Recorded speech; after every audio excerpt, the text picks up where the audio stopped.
Hi all, welcome to our channel turning P C. അപ്പം നമ്മൾ ഇന്ന് ഡിസ്കസ് ചെയ്യാനായിട്ട് പോകുന്നത് റിപ്പീറ്റ് ചെയ്ത് ചോദിക്കുന്ന കുറച്ച് ക്വസ്റ്റ്യൻസ് ആണ് അല്ലേ. നമുക്കറിയാം എക്സാമിൻ്റെ PSC എക്സാമിന് ഇങ്ങനെ റിപ്പീറ്റ് ചെയ്ത് PYQ ആയിട്ടല്ലേ റിപ്പീറ്റ് ചെയ്ത് ചോദിക്കുന്ന കുറേ ക്വസ്റ്റ്യൻസ് ഉണ്ടല്ലേ, എല്ലാ മേഖലയുമായി ബന്ധപ്പെട്ട കുറേ ക്വസ്റ്റ്യൻസ്. അപ്പം നമ്മൾ ഇന്ന് അത്തരത്തിലുള്ള കുറച്ച് ക്വസ്റ്റ്യൻസ് ആണ് ഡിസ്കസ് ചെയ്യാനായിട്ട് പോകുന്നത്. നമുക്ക് സ്റ്റാർട്ട് ചെയ്യാം. ഇന്ത്യയിലെ ഏറ്റവും കൂടുതൽ കാണപ്പെടുന്ന മണ്ണ് ഏതാണ്? ഇന്ത്യയിലെ ഏറ്റവും കൂടുതൽ കാണപ്പെടുന്ന മണ്ണിനമാണ് എക്കൽ മണ്ണ് അല്ലേ. ഇന്ത്യയിലെ ഏറ്റവും കൂടുതൽ കാണപ്പെടുന്ന മണ്ണിനമാണ് എക്കൽ. പക്ഷെ കേരളത്തിൽ ഏതാണ്? കേരളത്തിൽ ലാറ്ററൈറ്റ് ആണ് അല്ലേ. കേരളത്തിൽ ഏറ്റവും കൂടുതൽ കാണപ്പെടുന്ന മണ്ണിനമാണ് ലാറ്ററൈറ്റ് സോയിൽ. ഇന്ത്യയിലാണെങ്കിൽ എക്കൽ മണ്ണാണ്. അടുത്ത പോയിന്റ്, സസ്യലോകത്തിലെ മാംസ്യ സംരംഭകർ എന്നറിയപ്പെടുന്ന സസ്യവർഗം ഏത്? പയർവർഗ്ഗമാണ്. സസ്യലോകത്തിലെ മാംസ്യ സംരംഭകർ എന്നറിയപ്പെടുന്ന സസ്യവർഗമാണ് പയർവർഗ്ഗം. ഓക്കെ, സസ്യലോകത്തിലെ മാംസ്യ സംരംഭകർ എന്നറിയപ്പെടുന്ന സസ്യവർഗമാണ് പയർവർഗ്ഗം. വൃക്കയ്ക്ക് തകരാറ് മൂലം ഡയാലിസിസിന് വിധേയരാകുന്ന BPL രോഗികൾക്ക് പ്രതിമാസം ധനസഹായം നൽകുന്ന പദ്ധതിയാണ് ഇതെന്ന് പറഞ്ഞാൽ സമാശ്വാസം പദ്ധതി. വൃക്കയ്ക്ക് തകരാറ് മൂലം ഡയാലിസിസിന് വിധേയരാകുന്ന BPL രോഗികൾക്ക് പ്രതിമാസം ധനസഹായം നൽകുന്നു. ആ പദ്ധതിയുടെ പേരാണ് സമാശ്വാസം. വൃക്കയ്ക്ക് തകരാറ് മൂലം ഡയാലിസിസിന് വിധേയരാകുന്ന BPL രോഗികൾക്ക് പ്രതിമാസം ധനസഹായം നൽകുന്ന പദ്ധതിയാണ് സമാശ്വാസം. അടുത്ത പോയിന്റ്, പടയണിയിൽ ഉപയോഗിക്കുന്ന വാദ്യങ്ങൾ ഏതാണ്? പടയണിയിൽ ഉപയോഗിക്കുന്ന വാദ്യങ്ങളാണ് തപ്പും ചെണ്ടയും. പടയണിയിൽ ഉപയോഗിക്കുന്ന വാദ്യങ്ങളാണ് തപ്പും ചെണ്ടയും. ഓക്കെ, ചോദിച്ചിട്ടുണ്ട്, റിപ്പീറ്റ് ചെയ്ത് ചോദിച്ചിട്ടുണ്ട്. പടയണിയിൽ ഉപയോഗിക്കുന്ന വാദ്യങ്ങളാണ് തപ്പും ചെണ്ടയും. ഓക്കെ, അടുത്ത ക്വസ്റ്റ്യൻ, കരിമ്പനകളിൽ കാറ്റ് പിടിക്കുന്നത് പോലെ ഞാൻ ചിലപ്പോൾ ചിലതിൽ നഷ്ടപ്പെടുന്നു, അത് പകർത്താൻ ശ്രമിച്ചെന്ന് മാത്രം. ഓക്കെ, ഏത് കൃതിയുടെ ആമുഖത്തിലാണ് ഇങ്ങനെ എഴുതിയിരിക്കുന്നതെന്നാണ് ചോദിച്ചിരിക്കുന്നത്. ഇത് PYQ ചോദിച്ചൊരു ക്വസ്റ്റ്യൻ ആണ്. ഖസാക്കിന്റെ ഇതിഹാസം എന്ന കൃതിയിലാട്ടോ. കരിമ്പനകളിൽ കാറ്റ് പിടിക്കുന്ന പോലെ ഞാൻ ചിലപ്പോൾ ചിലതിൽ നഷ്ടപ്പെടുന്നു, അത് പകർത്താൻ ശ്രമിച്ചെന്ന് മാത്രം. അത് ഏത് കൃതിയിലെ വരികളാണെന്നാണ്, ഏത് കൃതിയിലാണ് കൊടുത്തിരിക്കുന്നത് ചോദിച്ചാൽ ഖസാക്കിന്റെ ഇതിഹാസമാണ്. ഓക്കെ, അടുത്ത പോയിന്റ്, താരാപൂർ ആണവോർജ്ജ നിലയം സ്ഥിതി ചെയ്യുന്ന സംസ്ഥാനം എവിടെയാണ്? മഹാരാഷ്ട്രയാണ്. താരാപൂർ ആണവോർജ്ജ നിലയം സ്ഥിതി ചെയ്യുന്ന സ്റ്റേറ്റ് ആണ് മഹാരാഷ്ട്ര. താരാപൂർ ആണവോർജ്ജം സ്ഥിതി ചെയ്യുന്ന മഹാരാഷ്ട്ര. ഇന്ത്യയിലെ ഏറ്റവും ഉയരം കൂടിയ കൊടുമുടിയാണ് മൗണ്ട് കേറ്റു അല്ലെ. ഗോഡ് മിനോസ്റ്റർ എന്നൊക്കെ അറിയപ്പെടുന്നു. മൗണ്ട് കേറ്റു ആണ് ഇന്ത്യയിലെ ഏറ്റവും ഉയരം കൂടിയ കൊടുമുടി. ഇന്ത്യയിലെ ഏറ്റവും ഉയരം കൂടിയ കൊടുമുടിയാണ് മൗണ്ട് കേറ്റു. 2022 സാമ്പത്തിക ശാസ്ത്രത്തിനുള്ള നൊബേൽ സമ്മാനം 3 അമേരിക്കൻ സാമ്പത്തിക വിദഗ്ധർക്കാണ് ലഭിച്ചത്. ഏത് ഗവേഷണത്തിനാണ് അത് ലഭിച്ചതെന്നാണ് ചോദിച്ചിരിക്കുന്നത്. എന്താണ്? ബാങ്കുകളെയും സാമ്പത്തിക പ്രതിസന്ധികളെയും കുറിച്ചുള്ള ഗവേഷണത്തിനായിരുന്നു 2022 സാമ്പത്തിക ശാസ്ത്രത്തിനുള്ള നൊബേൽ ലഭിച്ചത്. ഓക്കെ, ബാങ്കുകളെയും സാമ്പത്തിക പ്രതിസന്ധികളെയും കുറിച്ചുള്ള ഗവേഷണത്തിനായിരുന്നു 2022 സാമ്പത്തിക ശാസ്ത്രത്തിനുള്ള നൊബേൽ ലഭിച്ചത്. ഏറ്റവും നീളം കൂടിയ കനാലാണ് ഇന്ദിരാഗാന്ധി കനാൽ. ഏറ്റവും നീളം കൂടിയ കനാലാണ് ഇന്ദിരാഗാന്ധി കനാൽ. ഏറ്റവും ഉയരത്തിലുള്ള വിമാനത്താവളമാണ് ചോദിച്ചിരിക്കുന്നത്. എവിടെയാണ്? ലഡാക്കിലെ ലേ എയർപോർട്ടാണ് അല്ലേ. ലഡാക്കിലെ ലേ എയർപോർട്ടാണ് ഏറ്റവും ഉയരത്തിലുള്ള വിമാനത്താവളം. ഏറ്റവും നീളം കൂടിയ കനാൽ ചോദിച്ചാൽ ഇന്ദിരാഗാന്ധി കനാലാണ്. ഏറ്റവും ഉയരം കൂടിയ അണക്കെട്ടാണ് തെഹ്രി അണക്കെട്ട് അല്ലേ. ഉത്തരാഖണ്ഡിലെ തെഹ്രി അണക്കെട്ടാണ് ഏറ്റവും ഉയരം കൂടിയ അണക്കെട്ട്. ഉത്തരാഖണ്ഡിലെ തെഹ്രി അണക്കെട്ടാണ് ഏറ്റവും ഉയരം കൂടിയ അണക്കെട്ട്. ഏറ്റവും ഉയരം കൂടിയ വെള്ളച്ചാട്ടം എന്നാണ് ഉദ്ദേശിച്ചത്. ഏറ്റവും ഉയരം കൂടിയ വെള്ളച്ചാട്ടം ഏതാണ്? ജോഗ് വെള്ളച്ചാട്ടം അല്ലെ. ശരാവതി നദിയിലെ ജോഗ് വെള്ളച്ചാട്ടമാണ് ഏറ്റവും ഉയരം കൂടിയ വെള്ളച്ചാട്ടം എന്ന് പറയുന്നത്. ഏറ്റവും ഉയരം കൂടിയ കമാന അണക്കെട്ട് ചോദിച്ചു കഴിഞ്ഞാൽ ഇടുക്കിയാണ്. ഏറ്റവും ഉയരം കൂടിയ കമാന അണക്കെട്ട് ചോദിക്കുകയാണെങ്കിൽ അത് ഇടുക്കിയാണ്. ഏറ്റവും ഉയരം കൂടിയ കമാന അണക്കെട്ട് ഇടുക്കി. ഏറ്റവും ഉയരം കൂടിയ കവാടം ചോദിക്കുകയാണെങ്കിൽ ബുലന്ദർവാസ ഫത്തേപൂർ സിക്രിയിലെ ബുലന്ദർവാസയാണ് ഏറ്റവും ഉയരം കൂടിയ കവാടം എന്ന് പറയുന്നത്. ഏറ്റവും വലിയ ഗുഹാക്ഷേത്രമാണ് എല്ലോറ, മഹാരാഷ്ട്രയിലെ എല്ലോറ ഗുഹാക്ഷേത്രമാണ് ഏറ്റവും വലിയ ഗുഹാക്ഷേത്രം എന്ന് പറയുന്നത്. മഹാരാഷ്ട്രയിലെ എല്ലോറ.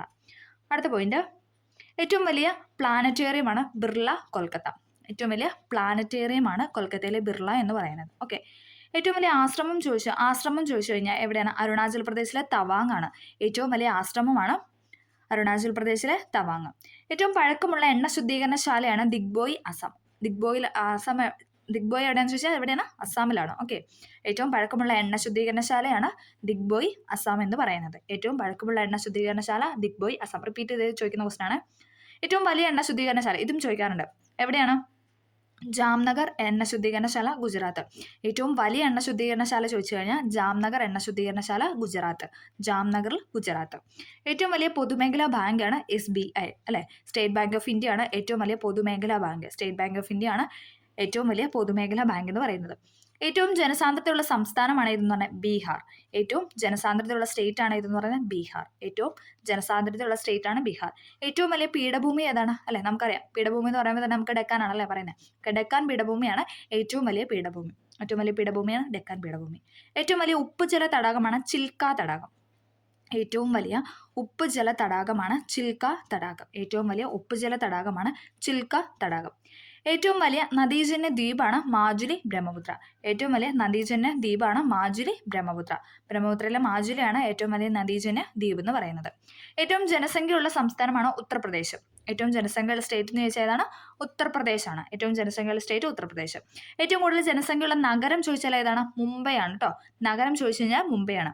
ഏറ്റവും കൂടുതൽ ജനസംഖ്യയുള്ള നഗരമാണ് മുംബൈ. ഏറ്റവും കൂടുതൽ ജനസംഖ്യയുള്ള നഗരമാണ് മുംബൈ. ഏറ്റവും വലിയ സ്റ്റേറ്റ് ചോദിച്ചാലോ? എല്ലാവർക്കും അറിയാലേ, രാജസ്ഥാൻ. ഏറ്റവും വലിയ സ്റ്റേറ്റ് ആണ് രാജസ്ഥാൻ. ഏറ്റവും കൂടുതൽ നികുതിദായകരുള്ള നഗരം ചോദിച്ചു കഴിഞ്ഞാൽ കൊൽക്കത്തയാണ്. ഏറ്റവും കൂടുതൽ നികുതിദായകരുള്ള നഗരം കൊൽക്കത്തയാണ്. ഏറ്റവും കൂടുതൽ നികുതിദായകരുള്ള നഗരം കൊൽക്കത്ത. കേരളത്തിലെ ആദ്യത്തെ വിദ്യാഭ്യാസ മന്ത്രി ആരാണ്? ജോസഫ് മുണ്ടശ്ശേരി. എല്ലാവർക്കും അറിയാം അല്ലേ? ജോസഫ് മുണ്ടശ്ശേരിയാണ് കേരളത്തിലെ ആദ്യത്തെ വിദ്യാഭ്യാസ മന്ത്രി അല്ലെ. എഡ്യൂക്കേഷൻ മിനിസ്റ്റർ ആയിരുന്നു ആരെന്ന് പറയുന്നത്? ജോസഫ് മുണ്ടശ്ശേരി. കേരളത്തിലെ ആദ്യത്തെ ധനകാര്യമന്ത്രി, ഇത് ഇമ്പോർട്ടൻ്റ് ആണ്, ചോദിക്കാറുണ്ട്, ഇടയ്ക്കിടയ്ക്ക് PSC ചോദിക്കാറുണ്ട്. സി അച്യുതമേനോനാണ്. അതേപോലെ തന്നെ വിദ്യാഭ്യാസ മന്ത്രി ചോദിക്കാറുണ്ട്. ആദ്യത്തെ ആ ഒരു മന്ത്രിസഭയിലെ എല്ലാ മന്ത്രിമാരെയും പഠിക്കുന്ന ബെറ്റർ ആയിരിക്കും, കാരണം എപ്പോഴും റിപ്പീറ്റ് ചെയ്ത് ചോദിക്കാറുണ്ട് അല്ലേ. ആദ്യത്തെ മന്ത്രിസഭയും പിന്നെ ലേറ്റസ്റ്റ് ആയി ഇപ്പം നിലവിലുള്ള പഠിക്കും. ഓക്കെ, കേരളത്തിലെ ആദ്യത്തെ ധനകാര്യമന്ത്രിയാണ് സി അച്യുതമേനോൻ. വിദ്യാഭ്യാസ മന്ത്രി ചോദിച്ചാൽ ജോസഫ് മുണ്ടശ്ശേരി. അടുത്ത ക്വസ്റ്റ്യൻ, കേരളത്തിലെ ആദ്യത്തെ തൊഴിൽ ട്രാൻസ്പോർട്ട് വകുപ്പ് മന്ത്രിയായിരുന്നു TV തോമസ്. കേരളത്തിലെ ആദ്യത്തെ തൊഴിൽ ട്രാൻസ്പോർട്ട് വകുപ്പ് മന്ത്രിയായിരുന്നു TV തോമസ്. കേരളത്തിലെ ആദ്യത്തെ വ്യവസായ വകുപ്പ് മന്ത്രിയായിരുന്നു KP ഗോപാലനായിരുന്നു. കേരളത്തിലെ ആദ്യത്തെ വ്യവസായ വകുപ്പ് മന്ത്രിയായിരുന്നു KP ഗോപാലൻ. കേരളത്തിലെ ആദ്യത്തെ വ്യവസായ വകുപ്പ് മന്ത്രിയാണ് KP ഗോപാലൻ. കേരളത്തിലെ ആദ്യത്തെ നിയമം വൈദ്യുതി വകുപ്പ് മന്ത്രി ആരായിരുന്നു? VR കൃഷ്ണ അയ്യർ. കേരളത്തിലെ ആദ്യത്തെ നിയമം വൈദ്യുതി വകുപ്പ് മന്ത്രി ആരായിരുന്നു ചോദിച്ചാൽ VR കൃഷ്ണ അയ്യർ. വ്യവസായ വകുപ്പ് മന്ത്രി ആയിരുന്നു KP ഗോപാലൻ. ഓക്കെ, KP ഗോപാലനാണ് വ്യവസായ വകുപ്പ് മന്ത്രി. നിയമം വൈദ്യുതി വകുപ്പ് മന്ത്രി ചോദിച്ചാൽ VR കൃഷ്ണ അയ്യർ. കേരളത്തിലെ ആദ്യത്തെ തദ്ദേശ സ്വയംഭരണ വകുപ്പ് മന്ത്രിയാണ് PK ചാത്തൻ മാസ്റ്റർ അല്ലേ. കേരളത്തിലെ ആദ്യത്തെ തദ്ദേശ സ്വയംഭരണ വകുപ്പ് മന്ത്രിയാണ് PK ചാത്തൻ. നിയമ വൈദ്യുതി ആരായിരുന്നു? VR കൃഷ്ണ അയ്യർ. ഇനി തദ്ദേശ സ്വയംഭരണ വകുപ്പ് മന്ത്രി ചോദിച്ചാൽ PK ചാത്തൻ. കേരളത്തിലെ ആദ്യത്തെ ആരോഗ്യ വകുപ്പ് മന്ത്രി ആരാണ്? ഡോക്ടർ AR മേനോൻ ആയിരുന്നു കേട്ടോ. ഡോക്ടർ AR മേനോൻ ആയിരുന്നു കേരളത്തിലെ ആദ്യത്തെ ആരോഗ്യ വകുപ്പ് മന്ത്രി. AR മേനോനാണ് ആരോഗ്യ വകുപ്പ് മന്ത്രി. തദ്ദേശ സ്വയംഭരണ വകുപ്പ് മന്ത്രി PK ചാത്തൻ. ആരോഗ്യ വകുപ്പ് മന്ത്രി ഡോക്ടർ AR മേനോൻ. കേരള നിയമസഭയിലെ മലയാള ഭാഷാ ബില്ല് പാസ്സാക്കിയത് എന്നാണ് ചോദിക്കുന്നത്. കേരള നിയമസഭ മലയാള ഭാഷാ ബില്ല് പാസ്സാക്കിയത് ഇമ്പോർട്ടൻ്റ് ആണ് 2015 ഡിസംബർ 17. കേരള നിയമസഭ മലയാള ഭാഷാ ബില്ല് പാസ്സാക്കിയത് 2015 ഡിസംബർ 17. കേരള നിയമസഭ മലയാള ഭാഷാ ബില്ല് പാസ്സാക്കിയത് 2015 ഡിസംബർ 17. ഓക്കെ, കേരളത്തിലെ ലോക്സഭാ മണ്ഡലങ്ങളുടെ എണ്ണം എത്രയാണ്? 20 ആണ് അല്ലേ. കേരളത്തിലെ ലോക്സഭാ മണ്ഡലങ്ങളുടെ എണ്ണം എന്ന് പറയുന്നത് 20 ആണ്. ലോക്സഭാ മണ്ഡലങ്ങൾ കേരളത്തിൽ 20 എണ്ണമാണ് ഉള്ളത്. കേരളത്തിലെ ആദ്യത്തെ വനിതാ മന്ത്രിയായിരുന്നു KR ഗൗരിയമ്മ അല്ലെ. ഇമ്പോർട്ടൻ്റ് ആണ്. കേരളത്തിലെ ആദ്യത്തെ വനിതാ മന്ത്രിയാണ് KR ഗൗരിയമ്മ. കേരള നിയമസഭയിലെ നിയമസഭ മലയാള ഭാഷ ബില്ല് പാസ്സാക്കിയത് എന്നായിരുന്നു? 2015 ഡിസംബർ 17.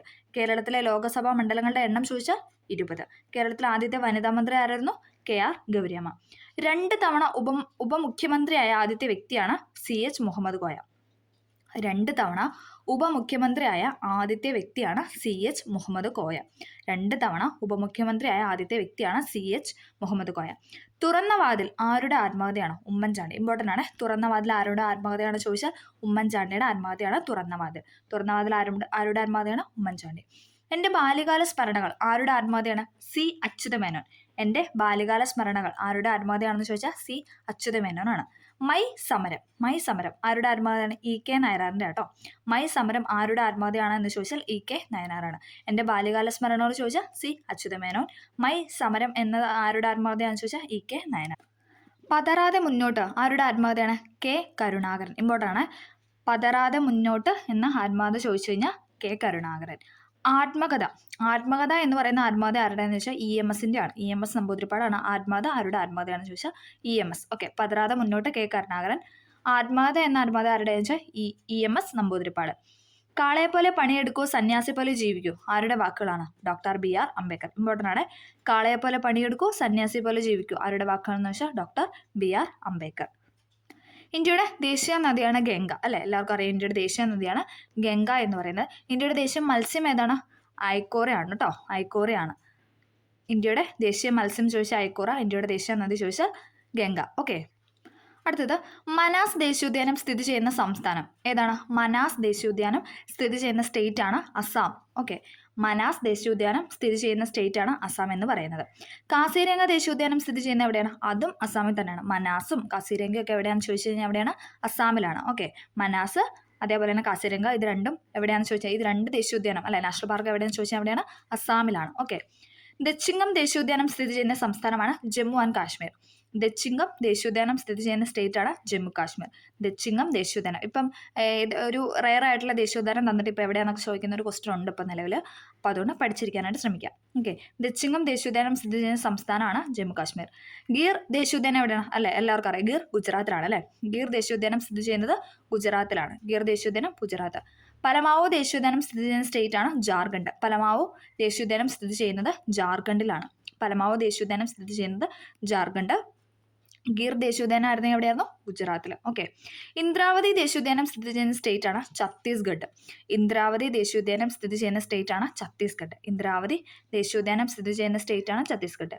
ഹസാരിബാഗ് ദേശീയോദ്യാനം സ്ഥിതി ചെയ്യുന്ന സംസ്ഥാനമാണ് ജാർഖണ്ഡ്. ഹസാരിബാഗ് ദേശീയോദ്യാനം സ്ഥിതി ചെയ്യുന്നത് ജാർഖണ്ഡിലാണ്. ഹസാരിബാഗ് ദേശീയോദ്യാനം ജാർഖണ്ഡ്. ഇന്ദ്രാവതി ആണെങ്കിൽ ഛത്തീസ്ഗഡ്. ഓക്കെ, ഇന്ദ്രാവതി ദേശീയോദ്യാനം ഛത്തീസ്ഗഡ്, ഹസാരിബാഗ് ദേശീയോദ്യാനം ജാർഖണ്ഡ്. വേലുവാദർ ദേശീയോദ്യാനം സ്ഥിതി ചെയ്യുന്ന സംസ്ഥാനമാണ് ഗുജറാത്ത്. ഇതൊക്കെ റെയർ ആയിട്ടുള്ള പോയിന്റ് ആണല്ലേ, അപ്പോൾ പഠിച്ചിരിക്കാനായിട്ട് ശ്രമിക്കുക. വേലുവാദർ ദേശീയോദ്യാനം സ്ഥിതി ചെയ്യുന്നത് ഗുജറാത്ത്. ഗ്രേറ്റ് ഹിമാലയൻ ദേശീയോദ്യാനം സ്ഥിതി ചെയ്യുന്ന ഹിമാചൽ പ്രദേശ്. പേരിൽ നിന്ന് കണക്ട് ചെയ്യുക അല്ലേ. ഗ്രേറ്റ് ഹിമാലയൻ ദേശീയോദ്യാനം സ്ഥിതി ചെയ്യുന്ന സ്റ്റേറ്റ് ആണ് ഹിമാചൽ പ്രദേശ്. മറയൻ ദേശീയോദ്യാനം സ്ഥിതി ചെയ്യുന്ന സ്റ്റേറ്റ് ആണ് ഗുജറാത്ത്. മറയൻ ദേശീയോദ്യാനം സ്ഥിതി ചെയ്യുന്ന സ്റ്റേറ്റ് ആണ് ഗുജറാത്ത്. മറയൻ ദേശീയോദ്യാനം ഗുജറാത്ത്. വാൽമീകി ദേശീയോദ്യാനം സ്ഥിതി ചെയ്യുന്നത് ബീഹാറിലാണ്. വാൽമീകി ദേശീയോദ്യാനം സ്ഥിതി ചെയ്യുന്നത് ബീഹാറിലാണ്. സഞ്ജയ് ഗാന്ധി ദേശീയോദ്യാനം സ്ഥിതി ചെയ്യുന്നത് മഹാരാഷ്ട്രയിലാണ്. സഞ്ജയ് ഗാന്ധി ദേശീയോദ്യാനം സ്ഥിതി ചെയ്യുന്ന സ്റ്റേറ്റ് ആണ് മഹാരാഷ്ട്ര. വാൽമീകി ദേശീയോദ്യാനം ബീഹാർ, സഞ്ജയ് ഗാന്ധി ദേശീയോദ്യാനം മഹാരാഷ്ട്ര. ഭന്നാർ ഘട്ട ദേശീയോദ്യാനം സ്ഥിതി ചെയ്യുന്ന സ്റ്റേറ്റ് ആണ് കർണാടക. ഭന്നാർ ഘട്ട ദേശീയോദ്യാനം സ്ഥിതി ചെയ്യുന്നത് കർണാടകയിലാണ്. ജിം കോർബറ്റ് എവിടെയാണ്? ഇമ്പോർട്ടൻ്റ് ആണ്. ജിം കോർബറ്റ് എവിടെയാണെന്ന് ചോദിച്ചാൽ ഉത്തരാഖണ്ഡിലാണ്. ജിം കോർബറ്റ് ദേശീയോദ്യാനം സ്ഥിതി ചെയ്യുന്നത് ഉത്തരാഖണ്ഡ്. സരിസ്ക ദേശീയോദ്യാനം സ്ഥിതി ചെയ്യുന്നത് രാജസ്ഥാനിലാണ്. സരിസ്ക ഫോർ രാജസ്ഥാൻ, കണക്ട് ചെയ്യുക. സരിസ്ക ദേശീയോദ്യാനം രാജസ്ഥാൻ. നന്ദാദേവി ദേശീയോദ്യാനം സ്ഥിതി ചെയ്യുന്നത് ഉത്തരാഖണ്ഡിലാണ്. നന്ദാദേവി ദേശീയോദ്യാനം സ്ഥിതി ചെയ്യുന്ന സ്റ്റേറ്റ് ആണ് ഉത്തരാഖണ്ഡ് എന്ന് പറയുന്നത്. ഓക്കെ, അപ്പം നമ്മൾ ഇത്രയും ക്വസ്റ്റ്യൻസ് ആണ് അല്ലേ, ഒരു 10-30 അടുത്ത് ക്വസ്റ്റ്യൻസ് ഒക്കെ ഉണ്ടായിരുന്നല്ലേ. അപ്പം എല്ലാവർക്കും എല്ലാം പഠിക്കാൻ പറ്റി, ഹെൽപ്ഫുള്ളായെന്ന് വിചാരിക്കാം. കിട്ടാത്ത പോയിന്റ്സ് ഒക്കെ എഴുതി വെക്കുകയോ അല്ലെങ്കിൽ ഒരു സ്ക്രീൻഷോട്ട് എടുത്ത് വെക്കുകയോ ചെയ്യുക. റിപ്പീറ്റ് ചെയ്ത് പഠിക്കാനായിട്ട് ശ്രമിക്കുക. വീണ്ടും വീണ്ടും കേട്ട് കഴിയുമ്പോഴത്തേക്കും അല്ലേ കുറേ ദേശീയോദ്യാനം കുറേ കാര്യങ്ങളല്ലേ, ആത്മഹത്യ കാര്യങ്ങളൊക്കെ നമ്മൾ പറഞ്ഞു, റെയർ ആയിട്ടുള്ള കുറേ പോയിന്റ്സ് പറഞ്ഞു. അതോടൊപ്പം PYK റിപ്പീറ്റ് ചെയ്ത് ചോദിക്കുന്ന ക്വസ്റ്റ്യൻസും ഒക്കെ നമ്മൾ പറഞ്ഞു. അപ്പോൾ എല്ലാവർക്കും വീഡിയോ ഹെൽപ്ഫുള്ളായെന്ന് വിചാരിക്കുന്നു. ഹെൽപ്ഫുള്ളായെങ്കിൽ ഒന്ന് ലൈക്ക് ചെയ്ത് സബ്സ്ക്രൈബ് ചെയ്യുക. അപ്പോൾ ഓക്കെ, താങ്ക്